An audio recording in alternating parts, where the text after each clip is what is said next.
ನಾವು ವಿಜಯಪುರದಲ್ಲಿ ಎಲ್ಲ ಜನರಿಗೆ ಅನುಕೂಲ ಆಗ್ಲಿ ಅಂತೇಳಿ 24/7 ಔಷಧಿ ಅಂಗಡಿಯನ್ನ 20% ಒಳಗೆ ರಿಯಾಯಿತಿ, 20% ವರೆಗೆ ಅಂದ್ರೆ ಕೆಲವೊಂದು 15 ಸಿಗ್ಬೋದು, ಕೆಲವೊಂದು 12 ಸಿಗ್ಬೋದು, ಕೆಲವೊಂದು 20 ಸಿಗ್ಬೋದು. 24 ಗಂಟೆನೂ ಸಹ ಇವತ್ತು ವೈದ್ಯಕೀಯ ಏನು ನಮ್ಮ ಟ್ಯಾಬ್ಲೆಟ್ಸ್ ಇರ್ಬೋದು, ಇಂಜೆಕ್ಷನ್ ಇರ್ಬೋದು ಸಿಗುವಂತ ವ್ಯವಸ್ಥೆ ಶ್ರೀ ಸಿದ್ದೇಶ್ವರ ದೇವಸ್ಥಾನದ ಒಂದು ಪ್ರಾಂಗಣದಲ್ಲಿ, ಕಟ್ಟಡದಲ್ಲಿ ನಾವು ಪ್ರಾರಂಭ ಮಾಡಿದ್ವಿ. ಈಗ ಒಟ್ಟು ನಮ್ಮ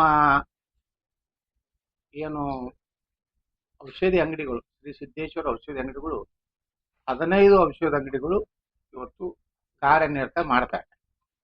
ನಿನ್ನೆ ನಾವು ಸಾಂಬಾದಲ್ಲಿ ಔಷಧಿ ಕೇಂದ್ರವನ್ನು ಪ್ರಾರಂಭ ಮಾಡಿದೀವಿ. ಮತ್ತೆ ಇಂತಿಂಥ ಸೌಲಭ್ಯಗಳನ್ನ ಈ ಭಾಗದ ಜನರಿಗೆ ಕೊಡ್ಬೇಕಂತ ಹೇಳಿ ಇವತ್ತು ನಾವು ಈ ಒಂದು ಪತ್ರಿಕಾಗೋಷ್ಠಿಯನ್ನು ಕರೆದಿದ್ವಿ. ಮೊದಲನೇದು ಅತ್ಯಾಧುನಿಕ NICU, ನವಜಾತ ಶಿಶುಗಳಿಗೆ ಜೀವದಾಯಕ ಸೇವೆ. ಇವತ್ತನೇ ನಾವು NICUನ ಪ್ರಾರಂಭ ಮಾಡಿದ್ದೀವಿ. ಇದೇನಾಗ್ತದೆ ಅಂದ್ರೆ ಕೆಲವೊಂದ್ಸಲ ಏನು ಮಕ್ಕಳು ಡೆಲಿವರಿ ಆದ್ಮೇಲೆ ಅವರು ಎಷ್ಟು ತೂಕ ಇರಬೇಕು, ಎಷ್ಟು ಆರೋಗ್ಯಕರವಾಗಿ ಇರಬೇಕು ಅಷ್ಟು ಒಮ್ಮೊಮ್ಮೆ ಇರುವುದಿಲ್ಲ.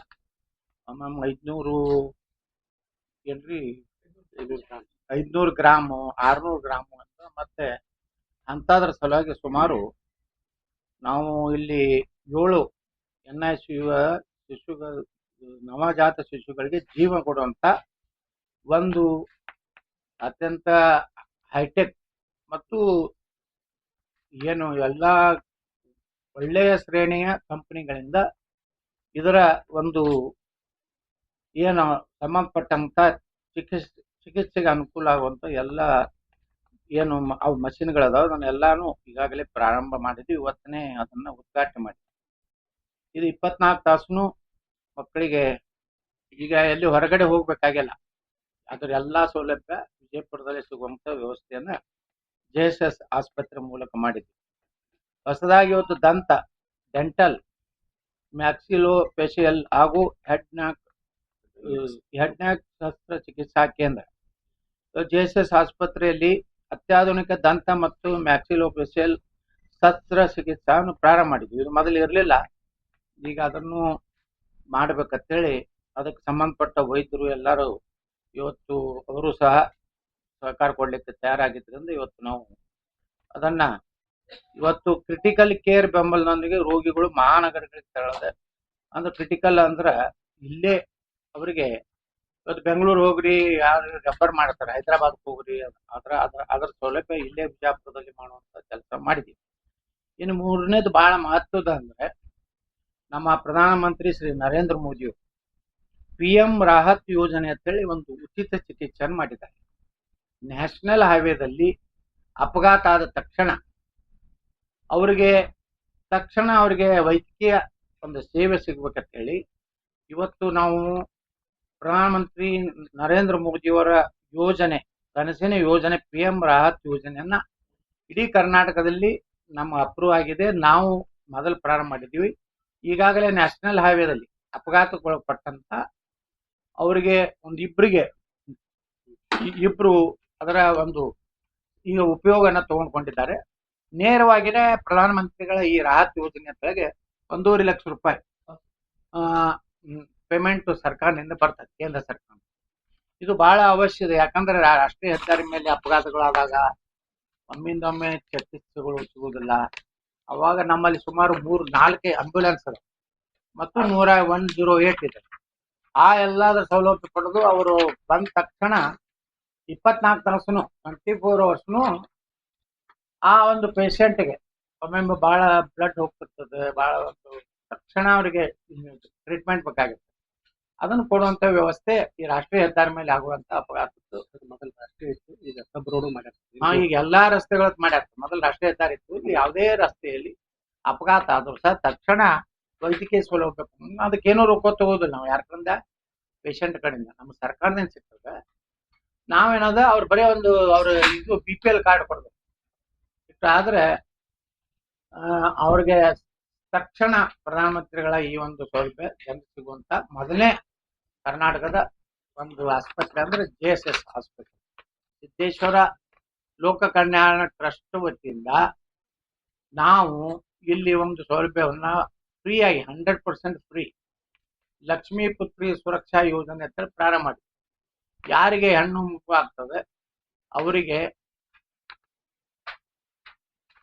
ಪೂರ್ತಿಯಾಗಿ ನಮ್ಮ ಅಗತ್ಯ ಔಷಧಿಗಳಿರ್ಬೋದು, ಯಾವುದೇ ಸಾಮಾನ್ಯ ಡೆಲಿವರಿ ಇರ್ಬೋದು ಅಥವಾ ಆಪರೇಷನ್ ಇರ್ಬೋದು, ಬ್ಲಡ್ ಗ್ರೂಪಿಂಗ್ ಮತ್ತು ಇತರ ಮೂಲ ಪರೀಕ್ಷೆಗಳು ಎಲ್ಲಾನು 100% ಹೆಣ್ಣು ಮಗಳು ಜನನ ಆದರೆ ಪೂರ್ತಿ ಎಲ್ಲ ಫ್ರೀ ಆಗಿ ಉಚಿತವಾಗಿ ಕೊಡುವಂತ ಯೋಜನೆಯನ್ನು ಮಾಡಿದ್ವಿ. ಈಗಾಗಲೇ ಸುಮಾರು 13 ಜನ ಬರೀ ನೀವು ಕುಂಡ್ರಿ ಸರ್, ನೀವು ಮುಂದೆ ಇದನ್ನ ಮಾಡಿದೀವಿ. ಈಗ 13 ಜನರು 13 ಹೆಣ್ಣು ಮಕ್ಕಳು ಡೆಲಿವರಿ, 1 ಗಂಡ 13 ಆಗೈತೆ. ಅದು 14 ಜನರ 14 ಹೆಣ್ಣು ಮಕ್ಕಳ ಗರ್ಭಿಣಿಯರ ಒಂದು ಡೆಲಿವರಿ ಆಗಿದೆ. ಅದರಲ್ಲಿ 13 ತಾಯಂದರಿಗೆ ಹೆಣ್ಣು ಮಗು ಆಗಿದೆ. ಆ 13 ಸಹ 100% ಫ್ರೀ ಆಗಿ ಈ ಯೋಜನೆ ಕೆಳಗೆ ನಾವು ಲಕ್ಷ್ಮೀ ಪುತ್ರಿ ಸುರಕ್ಷಾ ಯೋಜನೆ ಕೆಳಗೆ ಫ್ರೀ ಆಗಿ ಸೇವೆಯನ್ನು ಕೊಡುವಂತ ಒಂದು ಕೆಲಸ. ಯಾಕಂದ್ರೆ ಅಯೋಧ್ಯ ರಾಮ ಮಂದಿರದ ಉದ್ಘಾಟನೆ ಸಮಾರಂಭದಲ್ಲಿಯೂ ಸಹ ನಾವು ಅವಾಗ ಬರುವಂತ ಎಲ್ಲಾ ಹೆಣ್ಮಕ್ಳಿಗೆ ಫ್ರೀ ಆಗಿನೇ ಅವತ್ತು ಇದು ಮಾಡಿದ್ದೀವಿ. ಅವತ್ತು ಎಷ್ಟೈತಿ 60 ಜನ, 42, 64 ಒಂದು ಡೆಲಿವರಿ ಆಯ್ತು. ಅದನ್ನು ಫ್ರೀ ಆಗಿ ಮಾಡಿದ್ದೀವಿ. ಮತ್ತು ಗಂಡು ಹುಟ್ಟಿದ್ರೆ ರಾಮ ಅಂತ ಹೆಸರಿಟ್ಟು, ಹೆಣ್ಣು ಹುಟ್ಟಿದ್ರೆ ಸೀತಾ ಅಂತ ಹೆಸರಿಟ್ಟು ತೊಟ್ಲಾಗ ಇಲ್ಲಿ ಹಾಕಿ ಕಳ್ಸ್ಯಾರ. ಇದೊಂದು ಯೋಜನೆ. ಇನ್ನು IVF ಸೇವೆಗಳು ಸರ್ಕಾರದ ಮೂಲಕ ಏನು ಬಿರ್ಲಾ ಬೇಬಿ ಸೆಂಟರ್ ಜೊತೆಗೆ ಒಂದು ಒಪ್ಪಂದ ಮಾಡ್ಕೊಂಡಿದ್ವಿ. JSS ಆಸ್ಪತ್ರೆ ಅತ್ಯಾಧುನಿಕ IVF ಮತ್ತು ಸಂತಾನೋತ್ಪತ್ತಿ ಚಿಕಿತ್ಸಾ ಸೇವೆಗಳು. ಯಾರಿಗೆ ಮಕ್ಕಳಾಗಿರೋದಿಲ್ಲ, ಏನು ಸಮಸ್ಯೆ ಪ್ರಾಬ್ಲಮ್ ಇತ್ತಂದ್ರ ಇವತ್ತು ನಾವು ಮತ್ತು ಬಿರ್ಲಾ ಬೇಬಿ ಸೆಂಟರ್ ಅವ್ರ ಜೊತೆ ಒಂದು ಒಪ್ಪಂದ ಮಾಡಿಕೊಂಡು ಅವರಿಗೆ ದಂಪತಿಗಳಿಗೆ ಸುಲಭವಾಗಿ ಮತ್ತು ಕಡಿಮೆ ವೆಚ್ಚದಲ್ಲಿ ವಿಶೇಷ ಚಿಕಿತ್ಸೆ ಪಡೆಯುವಂತ ಅವಕಾಶವನ್ನ JSS ಆಸ್ಪತ್ರೆಯಲ್ಲಿ ಮಾಡಿದ್ವಿ. ಅದರ ನಂತರ ಕ್ರಿಟಿಕಲ್ ಕೇರ್ ಸೇತುವೆ ಶೀಘ್ರದಲ್ಲೇ ಆರಂಭವಾಗಲಿರುವ HDU ಘಟಕವು ICU ನಂತರದ ರೋಗಿಗಳಿಗಾಗಿ ನಿರಂತರ ನಿಗಾ ಮತ್ತು ವಿಶೇಷ ಚಿಕಿತ್ಸೆಯನ್ನು ಒದಗಿಸುತ್ತದೆ. ಇದು ಆಸ್ಪತ್ರೆ ಕ್ರಿಟಿಕಲ್ ಕೇರ್ ವ್ಯವಸ್ಥೆ ಮತ್ತಷ್ಟು ಬಲಪಡಿಸುತ್ತದೆ. ಅಂದ್ರೆ ಒಮ್ಮೊಮ್ಮೆ ಬಹಳ ಸೀರಿಯಸ್ ಇದ್ದಾಗ ಎಲ್ಲ ಕ್ರಿಟಿಕಲ್ ಕೇರ್ ಒಂದು ಸೇತುವೆಯನ್ನ ಈ ಒಂದು ಯೋಜನೆ ಕೆಳಗೆ ಮಾಡ್ತಾ ಇದೆ. ಅದೇ ರೀತಿ ಲ್ಯಾಪ್ರೋಸ್ಕೋಪಿಕ್ ಶಸ್ತ್ರಚಿಕಿತ್ಸಾ ಕೇಂದ್ರ ಹೊಸದಾಗಿ ಆರಂಭ ಆಗ್ತಿರುವ ಲ್ಯಾಪ್ರೋಸ್ಕೋಪಿಕ್, ಈಗೆಲ್ಲ ಬಹಳ ಹೊಸ ಟೆಕ್ನಾಲಜಿ ಬಂದಿದೆ. ಬಹಳ ಪೂರ್ತಿ ಆಪರೇಷನ್ ಮಾಡ್ಬೇಕಾದ್ರೆ ಎಲ್ಲಾ ಇಡೀ ಶರೀರದಲ್ಲಿ ಇದು ಮಾಡಿರಲಿಲ್ಲ. ಒಂದು ಇದರಿಂದನೂ ಸಹ ಇವತ್ತು ಅಲ್ಲಿಂದ ಸಹ ನೋಡ್ತೀವಿ ನಾವು. ಅಂದ್ರೆ ಆ ರೀತಿ ಒಂದು ವ್ಯವಸ್ಥೆಯನ್ನ ನಾವು ವಿಜಯಪುರದಲ್ಲಿ ಈ ಲ್ಯಾಪ್ರೋಸ್ಕೋಪಿಕ್ ಶಸ್ತ್ರಚಿಕಿತ್ಸೆ ಆಪರೇಷನ್ ಮಾಡುವಂತ ಒಂದು ಕೇಂದ್ರವನ್ನಾಗಿ ಸೆಂಟರ್ ಮಾಡ್ಕೊಂಡಿದ್ದೀವಿ. ಮತ್ತು ಎಲ್ಲರಿಗೂ ಏನು ಕೈಗೆಟುಕುವ ಔಷಧಿಗಳು, ಈಗ ನಾವು 20% ವರೆಗೆ ಡಿಸ್ಕೌಂಟ್ ಕೊಡ್ತಾ ಇದ್ದೀವಿ. ಮತ್ತು ಎಲ್ಲ ಸುಮಾರು ವಿಜಯಪುರ ನಗರದಲ್ಲಿ 8 ಕಡೆ ನಮ್ಮ ಔಷಧಿ ಮಳಿಗೆಗಳನ್ನು ಮಾಡ್ತೀವಿ. ಮುಂಜಾನೆ 6ರಿಂದ ರಾತ್ರಿ 11ರವರೆಗೆ ಕೆಲವೊಂದು ಇದಾವೆ. ಕೆಲವೊಂದು ಶಾಖೆಗಳು 24x7 ಇದ್ದಾವೆ. ಮತ್ತೆ ಯಾವುದೇ ಶಾಖೆಗೆ ಹೋದಾಗ ಇಂಥ ಔಷಧ ಅವಶ್ಯಕ. ಇವತ್ತು ಒಂದು ಎಕ್ಸಾಂಪಲ್ ಅಂದ್ರೆ ಇಂಡಿಗೆ ಯಾವುದೋ ಡಾಕ್ಟರ್ಗೆ ಇಂಥ ಒಂದು ಅರ್ಜೆಂಟ್ ಇಂಜೆಕ್ಷನ್ ಬೇಕಾಗಿದೆ ಅಂದ್ರೆ ತಕ್ಷಣ 1 ತಾಸಿನಲ್ಲಿ ನಮ್ಮ ಸಿದ್ದೇಶ್ವರ ಮೆಡಿಕಲ್ಸ್ನಿಂದ ಅಲ್ಲಿ ಪೂರೈಸೋದು. ಒಂದು ಉದಾಹರಣೆ ಹೇಳ್ಬೇಕಂದ್ರೆ ಒಮ್ಮೊಮ್ಮೆ ಏನಾಗ್ತದೆ, ಆ ಇಂಜೆಕ್ಷನ್ ಇಲ್ಲ ಅಥವಾ ಇದು ಇಲ್ಲ ಅಂದ್ಕೊಳ್ಳೆ ಅದನ್ನು 4 ಪಟ್ಟು ಬೆಲೆ ಮಾಡಿ ಇಟ್ಟಿರ್ತಾರೆ. ಅವಾಗ ಅವರು ಎನ್ಕ್ವೈರಿ ಸಿದ್ದೇಶ್ವರ ಮೆಡಿಕಲ್ಸ್ನಲ್ಲಿ ಅದೊಂದು 24x7 ಇರ್ತದೆ. ಅಲ್ಲಿ ಮಾಡಿದಾಗ ಉದಾಹರಣೆಗೆ ಒಂದು 35,000 ರೂಪಾಯಿ ಹೇಳಿರ್ತಾರೆ ಆ ಆಸ್ಪತ್ರೆಯಲ್ಲಿ. ಆದ್ರೆ ಆಕ್ಚುಲಿ ಅದ್ರ ರೇಟು 10-12,000 ರೂಪಾಯಿ ಇರ್ತದೆ. ಅವಾಗ ನಾವೇನ್ ಮಾಡ್ತೀವಿ, ಅವ್ರು ಅಂತ ಪೇಷಂಟ್ ಯಾರು ಫೋನ್ ಮಾಡ್ತಾರೆ, ಇಂಡಿ ಇರ್ಬೋದು, ಸಿಂದಗಿ ಇರ್ಬೋದು, ಇಲ್ಕಲ್ ಇರ್ಬೋದು, ಎಲ್ಲೆಲ್ಲಿ ನಮ್ಮ ಶಾಖೆಗಳದಾವು ಅಲ್ಲಿ ಮೆಸೇಜ್ ಪಾಸ್ ಆಗ್ತದೆ. ತಕ್ಷಣ ಇಲ್ಲಿಂದ 1 ಗಂಟೆ 1-1.5 ಗಂಟೆ ಒಳಗೆ ಆ ಒಂದು ಇಂಜೆಕ್ಷನ್ ಕೊಟ್ಟು ಕಳಿಸುವಂತ ವ್ಯವಸ್ಥೆನ ಈಶ್ವರ ಮೆಡಿಕಲ್ ಸ್ಟೋರ್ಸ್ ಈ ಇದರಿಂದ ಮೆಡಿಕಲ್ಸ್ನಿಂದ ನಾವು ಮಾಡ್ತೀವಿ. ಈ ರೀತಿ ಜೆಎಸ್ಎಸ್ ಆಸ್ಪತ್ರೆ ಉತ್ತರ ಕರ್ನಾಟಕ ಆರೋಗ್ಯ ಕೇಂದ್ರವಾಗಿ ಅದರಲ್ಲಿ ಪ್ರಮುಖ ಅತ್ಯಾಧುನಿಕ ತಂತ್ರಜ್ಞಾನ, ಪರಿಣಿತ ವೈದ್ಯಕೀಯ ಸೇವೆ ಹಾಗೂ ಮಾನವೀಯತೆ ಹೊಂದಿದ ಚಿಕಿತ್ಸೆ ಮೂಲಕ ಈ ಸಂಸ್ಥೆ ಆರೋಗ್ಯ ಸೇವೆಯಲ್ಲಿ ಹೊಸ ಮಾನದಂಡ. ಮಾನವೀಯತೆ ಅಂದ್ರೇನು? ಬಂದ ಕೂಡಲೇ ಮೊದಲೇ ರೊಕ್ಕ ತುಂಬ್ರಿ, ಅದನ್ನ ತುಂಬ್ರಿ ಅಂತ ಅನ್ನೋದಕ್ಕಿಂತ ಸರ್ಕಾರದ ಯೋಜನೆಗಳು ಇರ್ತಾವೆ, ಅದ್ರ ಸಂಬಂಧಪಟ್ಟಂತ ಡಾಕ್ಯುಮೆಂಟ್ಸ್ ಕೊಟ್ಟರೆ ಸಾಕು. ಅದೇನು ಭಾಳ ಆದ್ರೆ ಆಧಾರ್ ಕಾರ್ಡು ಮತ್ತೇನು ಇದು ಆಧಾರ್ ಕಾರ್ಡು ಒಂದೇ ಇಂಪಾರ್ಟೆಂಟ್. ಮತ್ತೆ ಈಗಾಗಲೇ ನಾವು ನಾವು ಇದನ್ನು ಮಾಡ್ತಾ ಇದ್ದೀವಲ್ಲ, ಡಯಾಲಿಸಿಸ್ ಸಹಿತ ನಾವು ಈಗ ಯಾರು BPL ಕಾರ್ಡ್ನವ್ರು ಅದಾರ ಫ್ರೀಯಾಗಿ ಮಾಡ್ತೀವಿ. ನಮಗೆ ಸರ್ಕಾರದಿಂದ ಸುಮಾರು 1100 ರೂಪಾಯಿ ನಮಗೆ ಸರ್ಕಾರ ಕೊಡ್ತದೆ.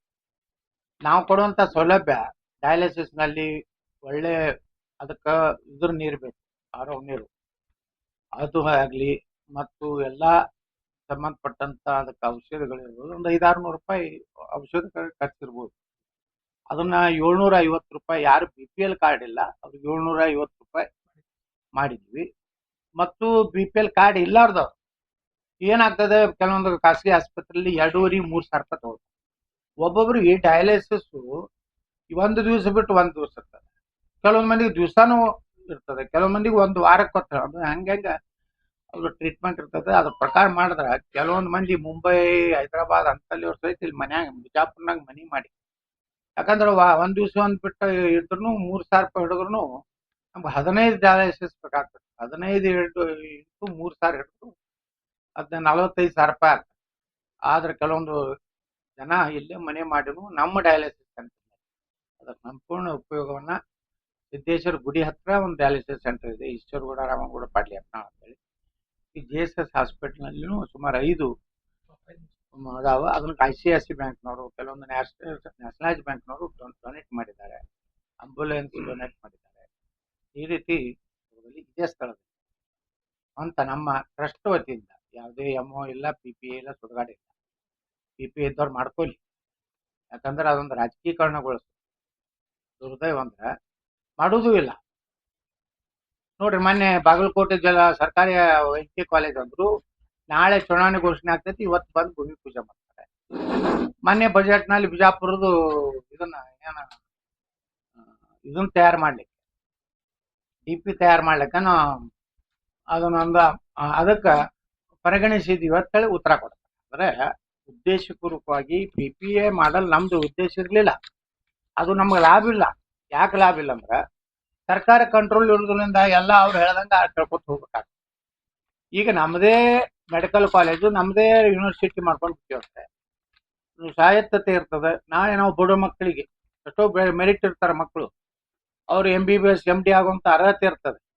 ಆದ್ರೆ ಅದು ಮಾಡೋದಾಗ್ಲಾರ್ದಕ್ಕೆ ಆಯುರ್ವೇದ ಮಾಡ್ಕೋತಾರೆ, ಕೆಲವೊಂದು ಇಂಜಿನಿಯರಿಂಗ್ ಹೋಗ್ತಾರೆ. ಕಾರಣ ಏನಂದ್ರೆ 1 ಕೋಟಿ 2 ಕೋಟಿ 3 ಕೋಟಿ ಬಡವರಿಗೆ ಆಗ್ಲಾರಂತ ಕೆಲಸ. ಅದಕ್ಕೆ ನಾವು ಬರೀ ಇದೊಂದು ಕಮರ್ಷಿಯಲೈಸ್ ಮಾಡ್ಲಕ್ಕಿಲ್ಲ. ನಮ್ಮ ಏನು ಮೆಡಿಕಲ್ ಕಾಲೇಜ್ ಸಿಕ್ಕ ತಕ್ಷಣ ನಮಗೇನು ಅಲಾಟ್ಮೆಂಟ್ ಸೀಟ್ ಆಗ್ತಾವು, ನಮ್ಮ ಜಿಲ್ಲೆಯಲ್ಲಿರುವವು ಯಾವುದೇ ಹಿಂದೂ ಸಮಾಜದ ಯಾವುದೇ ವಿದ್ಯಾರ್ಥಿ ಭಾಳ ಒಳ್ಳೆ ಮಾರ್ಕಸ್ ತಗೊಂಡು ಮೆರಿಟ್ ಇದ್ದಾಗ 100% ಫ್ರೀ ಸೀಟನ್ನು ಕೊಡುವಂಥ ವ್ಯವಸ್ಥೆಯನ್ನು ನಮ್ಮ ಶ್ರೀ ಸಿದ್ದೇಶ್ವರ ಲೋಕ ಕಲ್ಯಾಣ ಚಾರಿಟೇಬಲ್ ಟ್ರಸ್ಟ್ದಿಂದ ಮಾಡ್ತಾ ಇದ್ದೀವಿ. ಈ ಸಂಸ್ಥೆ ಏನೈತಲ್ಲ, ಯಾವುದೇ ಒಂದು ಕುಟುಂಬಕ್ಕಾಗಲಿ ಯಾವುದೇ ಒಂದು ಪಾರ್ಟ್ನರ್ಶಿಪ್ ದಂಧ ಅಲ್ಲ. ಇದು 100% ಚಾರಿಟೇಬಲ್, ಜನರ ಸೇವೆಗಾಗಿ ಮತ್ತು ಜನರಿಗೆ ಒಳ್ಳೆ ಸೇವೆ ಕೊಡೋದೊಂದು ಉದ್ದೇಶ ಬಿಟ್ರೆ.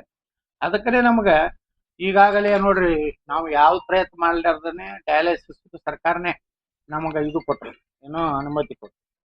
ಅಲ್ಲಿಂದ ನಾವು ಇನ್ನು ಮುಂದಿನ ದಿವಸಗಳು ಒಮ್ಮೆ ಏನಾಗ್ತದೆ, ಅರ್ಜೆಂಟು ಪೇಷಂಟನ್ನು ಮುಂಬೈ ಶಿಫ್ಟ್ ಮಾಡಬೇಕು, ಬೆಂಗಳೂರು ಶಿಫ್ಟ್ ಮಾಡಬೇಕು, ಹೈದರಾಬಾದ್ ಮಾಡಬೇಕು, ಒಮ್ಮೆ ಡಾಕ್ಟರ್ ಸಲಹೆ ಕೊಡ್ತಾರೆ. ಅದಕ್ಕೆ ನಮ್ಮ CO ನಮ್ಮ ನಾಯಕರು ಅವರು ಸಾಕಷ್ಟು ದೊಡ್ಡ ದೊಡ್ಡ ಹಾಸ್ಪಿಟಲ್ನಲ್ಲಿ ಇದರಲ್ಲಿ ಸೇವೆ ಮಾಡಿದಂಥವ್ರು. ಅವರು ಈಗಾಗಲೇ ಏರ್ ಆಂಬ್ಯುಲೆನ್ಸ್ ಸರ್ವಿಸ್ ತಕ್ಷಣ ಇಲ್ಲಿ ಪೇಷಂಟ್ ಅನ್ನ ಬೇರೆ ಕಡೆ ಶಿಫ್ಟ್ ಮಾಡ್ಬೇಕಂತಂದ್ರೆ ನಮ್ಮ JSS ಆಸ್ಪತ್ರೆಯಿಂದ ಆ ಏರ್ ಆಂಬ್ಯುಲೆನ್ಸ್ ಸರ್ವಿಸ್ ಅನ್ನು ಕೊಡ್ಬೇಕಂತ ಹೇಳಿ. ಯಾಕಂದ್ರೆ ಅರ್ಜೆಂಟ್ ಹೇಳ್ಬಿಡ್ತಾರೆ, ನೀವು 2 ತಾಸಿನಾಗ ಶಿಫ್ಟ್ ಮಾಡಬೇಕು, 3-6 ತಾಸು 12 ತಾಸು ಏನೋ ಟೈಮಿಂಗ್ ಕೊಡ್ತಾರೆ. ಅವಾಗ ಅವ್ರಿಗೆ ಆ ಸೌಲಭ್ಯವನ್ನು ಕೊಡ್ಬೇಕಂತ ಹೇಳಿ ಏನು ಒಂದು ವ್ಯವಸ್ಥೆಯನ್ನ JSS ಹಾಸ್ಪಿಟಲ್ ಪ್ರಾರಂಭ ಮಾಡ್ಲಾಕತ್ತೈತಿ. ಅಲ್ಲಿಂದ ಈ ಸೆಂಟರ್ ಹಾರ್ಟ್ ಸೆಂಟರ್ನು ಮಾಡ್ಲಾಕತ್ತಿ. ಅಂದ್ರೆ ಕೆತ್ತಲ ಬಲ್ರಿ ಅದನ್ನ ಏನು ಕೆಲವೊಂದು ಇವ್ರ ಜೊತೆಗೆ ನಾವು MOU ಮಾಡ್ಕೊಂಡು ನಮ್ಮಲ್ಲೇನೆ ಇವೇನು ಇದು ಹಾಕ್ತಾವಲ್ಲ ಸ್ಟಂಟು ಅಂತ ಎಲ್ಲ ವ್ಯವಸ್ಥೆಯನ್ನ ಮಾಡುವಂಥದ್ದು ನಾವು ಇದು ಈ ಒಂದು ಯೋಜನೆ ಇದೆ. ಮೆಡಿಕಲ್ ಕಾಲೇಜ್ ಏನಿದೆ 2028ಕ್ಕೆ ನಮ್ಮ ಮೊದಲ ಬ್ಯಾಚ್ ಪ್ರಾರಂಭ ಮಾಡ್ಬೇಕಂತೇಳಿ ನಾವು ನಿರ್ಣಯ ಮಾಡಿದ್ದೀವಿ. ಈಗಾಗಲೇ ನಮ್ಮ ಚಾರ್ಟರ್ಡ್ ಅಕೌಂಟೆಂಟ್ ಅವರು ಮತ್ತು ನಮ್ಮ ಆರ್ಕಿಟೆಕ್ಟ್ ಅವರು ಮತ್ತು ನಮ್ಮ CO ಅವರು ಮತ್ತು BS ಪಾಟೀಲ್ರು, ನಾವೊಬ್ಬರು ಕನ್ಸಲ್ಟೆಂಟ್ನು ನಮ್ಮ SR ಪಾಲಿಟ್ರೇನ್ ಅದಾರ ಬೆಳಿಗ್ಗೆ ಅವರು ಮೆಡಿಕಲ್ ಅವರ ಕನ್ಸಲ್ಟೆಂಟ್ ಅವ್ರಿಗೆ ಕೊಟ್ಟಿದ್ದೀವಿ. ಈ ವರ್ಷ ನಾವು ಮೆಡಿಕಲ್ ಕಾಲೇಜ್ ಬಿಲ್ಡಿಂಗ್ ಸ್ಟಾರ್ಟ್ ಮಾಡ್ತಾ ಇದ್ದೀವಿ. ಈಗಾಗಲೇ ನರ್ಸಿಂಗ್ ಕಾಲೇಜ್ ನಮ್ದಿದೆ, ಅದನ್ನು ನರ್ಸಿಂಗ್ ಕಾಲೇಜ್ ಭೂಮಿ ಈಗ ಇದರ ಪಕ್ಕದಲ್ಲೇ ಸ್ಟಾರ್ಟ್ ಆಗ್ತಾ ಇದೆ. ಸುಮಾರು 620 ಅಲ್ರಿ ಮೆಡಿಕಲ್ ಕಾಲೇಜ್ 620 ಬೆಡ್ಡೆಡ್ ಹಾಸ್ಪಿಟಲ್ ನಾವು ಮಾಡಿದ್ವಿ. ಒಂದು ಮೆಡಿಕಲ್ ಕಾಲೇಜಿಗೆ ಇರುವಂತ ಕೆಲವೊಂದು ಕಂಡೀಷನ್ಸ್ ಏನಿದಾವೆ 620 ಬೆಡ್ಡೆಡ್ ಹಾಸ್ಪಿಟಲ್ ಮಾಡಿದ್ವಿ. ಸುಮಾರು 250 ಸೀಟಿಗೆ ಬೇಕಾದಂತ ಕ್ಲಾಸ್ ರೂಮ್ಗಳು, ಲ್ಯಾಬ್ಗಳು ಮತ್ತು ಅವರಿಗೆ ಹಾಸ್ಟೆಲ್ಗಳು, ಲೇಡೀಸ್ ಹಾಸ್ಟೆಲ್ ಬೇರೆ, ನಮ್ಮ ಡಾಕ್ಟರ್ಸ್ಗಳಿಗೆ ಅವರಿಗೆ ಫ್ಲ್ಯಾಟ್ಗಳು, ನಮ್ಮ ನರ್ಸ್ಗಳಿಗೆ, ಅಂದರೆ ಸುಮಾರು ಇದು 500 ಕೋಟಿ ರೂಪಾಯಿ ಒಂದು ವೆಚ್ಚ ಇದೆ. ಅದಕ್ಕೆ ನಾವು ಇನ್ನೂ ಮೆಡಿಕಲ್ ಕಾಲೇಜ್ ಮಾಡ್ಲಿಕ್ಕೆ ಏನು ಅರ್ಹತೆ ಇದೆ, ಆ ಅರ್ಹತೆಗೆ ನಮಗೆ ಡಾಕ್ಟರ್ LH ಬಿದ್ರಿ ಅವ್ರ ಸಹಿತ ತಮ್ಮ 200 ಬೆಡ್ಡೆಡ್ ಹಾಸ್ಪಿಟಲ್ನ ನಮ್ಮ JSS ಹಾಸ್ಪಿಟಲ್ಗೆ ಒಂದು ರೀತಿ ಜಂಟಿ ಒಪ್ಪಂದ ಮಾಡಿಕೊಂಡು ಮೊದಲ ವರ್ಷನೇ ನಾವು ಈ ಹಾಸ್ಪಿಟಲ್ ಪ್ರಾರಂಭ ಮಾಡಲಿಕ್ಕೆ ನಾವೆಲ್ಲ ವ್ಯವಸ್ಥೆ ಮಾಡ್ಕೊಂಡಿದ್ದೀವಿ. ಈ ರೀತಿ ಈ ಶ್ರೀ ಸಿದ್ದೇಶ್ವರ ಲೋಕ ಕಲ್ಯಾಣ ಚಾರಿಟೇಬಲ್ ಟ್ರಸ್ಟ್ ಕೇವಲ ಆರೋಗ್ಯಕ್ಕೆ ಸಂಬಂಧಪಟ್ಟಂತ ಚಾರಿಟೇಬಲ್ ಟ್ರಸ್ಟ್.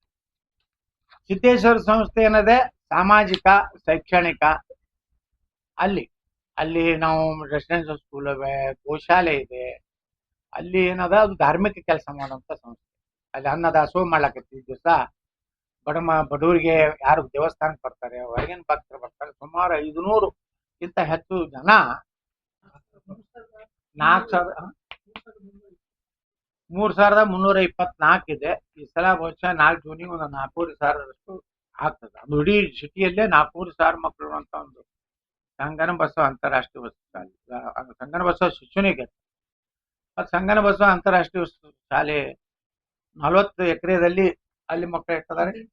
1,800 ಇದ್ದಾರೆ. ಮತ್ತು ಅಟಲ್ ಬಿಹಾರಿ ವಾಜಪೇಯಿ ಶಿಶು ನಮ್ಮ ಡಾಕ್ಟರ್ ಏನು ನೇತಾಜಿ ಸುಭಾಷ್ ಚಂದ್ರ ಬೋಸ್ ಮಾರ್ಗದಲ್ಲಿ 1,600 ಮಕ್ಕಳು ಅಲ್ಲಿ ಕಲಿತಾ ಇದ್ದಾರೆ. ನರ್ಸಿಂಗ್ ಕಾಲೇಜ್ ಇಲ್ಲೇ ನಾವು ಮಾಡ್ತಾ ಇದ್ದೀವಿ. ಈ ವರ್ಷ ಪ್ರಾರಂಭ ಮಾಡಿದ್ದೀವಿ. ಸಿದ್ಧಶ್ರೀ ಲಾ ಕಾಲೇಜ್ ಮಾಡಿದ್ವಿ. ಭಾಳ ಡಿಮಾಂಡ್ ಆಗಿದೆ. ಎಷ್ಟೋ ಜನ ಸೀಟ್ ಸಲುವಾಗಿ ಅಡ್ಡಾಡಿದ್ರು. ಅಂದ್ರೆ ಒಂದು ಏಕದಮ್ ಒಳ್ಳೆಯ ಶಾಲೆ, ಇದು ಒಂದು ಕಾಲೇಜ್. ನಮಗೊಂದು ಇನ್ಸ್ಪೆಕ್ಷನ್ ಬಂದಿತ್ತು ಕರ್ನಾಟಕ ಇದರದಿಂದ. ಯಾಕಂದ್ರೆ ಈಗ ಕಾಮರ್ಸ್ ಲೈನ್ ಭಾಳ ಡಿಮಾಂಡ್ ಇದೆ. ಯಾವುದು ನೋಡ್ರಿ ಈಗ ಒಳ್ಳೆ ಲೆಕ್ಕ ಇದ್ದವ್ರಿಗೂ ಸಹಿತ ಭಾಳ ಬೇಡಿಕೆ ಇದೆ, ಒಳ್ಳೆ ವಕೀಲರಿಗೂ ಬೇಡಿಕೆ ಇದೆ.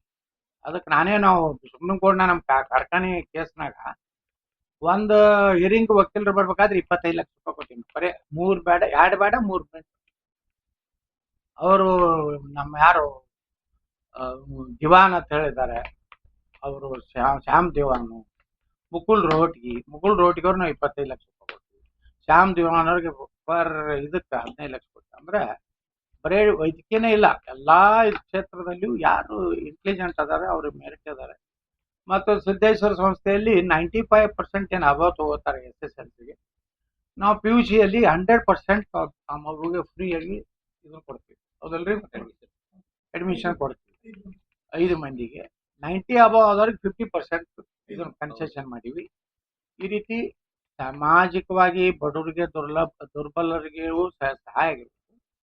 ಒಂದು ಸಂಸ್ಥೆ ಒಂದು ಸಮಾಜಮುಖಿ ಆಗಿರ್ಬೇಕಂತ ಹೇಳಿ ಆ ದಿಕ್ಕಿನಲ್ಲಿ ಸಿದ್ದೇಶ್ವರ ಸಂಸ್ಥೆ ಕೆಲಸ ಮಾಡ್ತಾ ಇದೆ. ಯಾರೇ ರೈತರು ಬರ್ತೀವಿ ನೋಡ್ಲಿಕ್ಕೆ ಬಂದವ್ರಿಗೆ ಮುಂಜಾನೆ ಬಂದ್ರೆ ಟಿಫಿನ್ ವ್ಯವಸ್ಥೆ ಆಗ್ತೈತಿ, ಮಧ್ಯಾಹ್ನ ರಾತ್ರಿ ಬಂದ್ರೆ ಇಳ್ಕೊಲಿಕ್ಕೆ ಸುಮಾರು 500 ಜನ ಆರಾಮಾಗಿದ್ದು ಟಾಯ್ಲೆಟ್ ಬಾತ್ರೂಮ್ ಎಲ್ಲ ವ್ಯವಸ್ಥೆ ಮಾಡಿ ಅದನ್ನು ಸಿದ್ಧಶ್ರೀಯಿಂದ ನಾವೊಂದು ಸಿದ್ಧಶ್ರೀ ಅತಿಥಿ ಗೃಹ ಕಟ್ಟಿದ್ವಿ. ಇವತ್ತು ಮಂತ್ರಾಲಯಕ್ಕೆ ಹೋಗೋರು, ಗತ್ರಿಗಿ ಬಾಗಮ್ಗೆ ಹೋಗೋರು, ಶ್ರೀಶೈಲ ನಮ್ಮ ಇದಕ್ಕೆ ಪಾದಯಾತ್ರೆ ಮಾಡೋರು, ಯಾರ ದೇವರ ಒಂದು ಈಗ ಅದು Siddhashree multi state multipurpose cooperative society limited. ಇದರಿಂದ ನಮ್ಗೆ ಮಹಾರಾಷ್ಟ್ರದಲ್ಲಿ ಶಾಖೆಗಳನ್ನ ತೆಗಿಲಿಕ್ಕೆ ಅನುಕೂಲ ಆಯಿತು. ಮುಂದೆ ನಾವು ತೆಲಂಗಾಣ ಅಂದ್ರೆ ಕರ್ನಾಟಕಕ್ಕೆ ಹೊಂದಿಕೊಂಡಂತ ರಾಜ್ಯದಲ್ಲಿ ನಾವು ಪ್ರವೇಶ ಮಾಡಬಹುದು. ಆ ರಾಜ್ಯದ ಸಹಕಾರಿ ಇಲಾಖೆ ನಮ್ಗೆ ಎನ್ಒಸಿ ಕೊಟ್ರೆ, ಈಗಾಗಲೇ ನಮ್ಗೆ ಮಹಾರಾಷ್ಟ್ರದ ಸರ್ಕಾರ ನಮ್ಮ ಗೆಳೆಯನೇ ಗಿರೀಶ್ ಮಹಾಜನ್ ಅಂತ ಹೇಳಿ ಇವತ್ತು ಮಂತ್ರಿ ಅದ, ಅವ್ರು ಒಂದೇ ದಿವಸದಲ್ಲಿ ನಮಗೆ ಮಹಾರಾಷ್ಟ್ರದ ಎನ್ಒಸಿ ಕೊಟ್ಟರು. ಮುಂದಿನ ದಿವಸಗಳಲ್ಲಿ ಸುಮಾರು 25 ಶಾಖೆಯನ್ನು ಈ ವರ್ಷ ನಮ್ಮ ಕರ್ನಾಟಕದ ಗಡಿ ಭಾಗದಲ್ಲಿರುವ ಕನ್ನಡಿಗರು ಹೆಚ್ಚಿರುವಂತ ಏನು ಪಟ್ಟಣ ಇರ್ಬೋದು, ಪುರಸಭೆ ಇರ್ಬೋದು ಅಥವಾ ಗ್ರಾಮದಲ್ಲಿ ಶಾಖೆಗಳನ್ನು ಮಾಡುವಂತ ಒಂದು ಯೋಜನೆಯನ್ನ ಹಾಕೊಂಡಿತ್ತು. ಇಂಥವೆಲ್ಲ ಒಳಗೆ ಮಾಡ್ತೀವಿ ಅನ್ನೋದನ್ನು ಅದಕ್ಕೆ ಜನರದ್ದು ಎಷ್ಟು ಪ್ರೀತಿ ಇರ್ತದೆ. ಅದೇ ಭಾಷಣ ಮಾಡೋರು ಬಹಳ ಮಂದಿ ಇದಾರೆ ಜಗತ್ತ. ಆದ್ರೆ ಸಾಮಾಜಿಕವಾಗಿ ಅಂದೇನು ಜವಾಬ್ದಾರಿ ಇದಲ್ಲ ಅದನ್ನು ನಮ್ಮಲ್ಲಿ ಹುಕ್ಕಿ, ಹೋಳಿಗೆ, ಕರ್ಚಿಕಾಯಿ, ಉಂಡಿ ನಮ್ಮ ಕಲ್ಚರ್ ಏನೈತಲ್ಲ ನಮ್ದು ಬಿಜಾಪುರದ, ಅದು ರೊಟ್ಟಿ, ಚಪಾತಿ ಎಲ್ಲಾನು ಮತ್ತೆ ಅನ್ಲಿಮಿಟೆಡ್ ಇಟ್ಟು ಕೊಟ್ರು ಕೆಲವು ಮಂದಿ ಹೋಗ್ತಾರೆ. ಏನ್ ಮಾಡೋದು, ಫೀಸ್ ಬರೋಣ. ಹಾ, ಮಜ್ಜಿಗೆ ನಮ್ಮಲ್ಲಿದು ದಿವಸ ಒಂದು 500 600 ಲೀಟರ್ ಕೈ ಎತ್ತಿದ್ದ. ಪಾಪ ದೊಡ್ಡ ಮನುಷ್ಯ ಡಾಕ್ಟ್ರು ಏನು ಕಂಪ್ಲೇಂಟ್ ಮಾಡಲಿ. ನಾ ಹೇಳಿದೆ ಕಂಪ್ಲೇಂಟ್ ಮಾಡ್ರಿ ಅಂತ ಕಳ್ಳರ ಮ್ಯಾಗ. ಯಾಕಂದ್ರೆ ಡಾಕ್ಟರ್ ಮ್ಯಾಗ ಕೈ ಎತ್ತುದು, ಸರ್ಕಾರಿ ಸಿಬ್ಬಂದಿ ಮ್ಯಾಗ ಕೈ ಎತ್ತುದು ಯಾವುದೇ ಒಬ್ಬ ವ್ಯಕ್ತಿದು ಇದು ಅಲ್ಲ.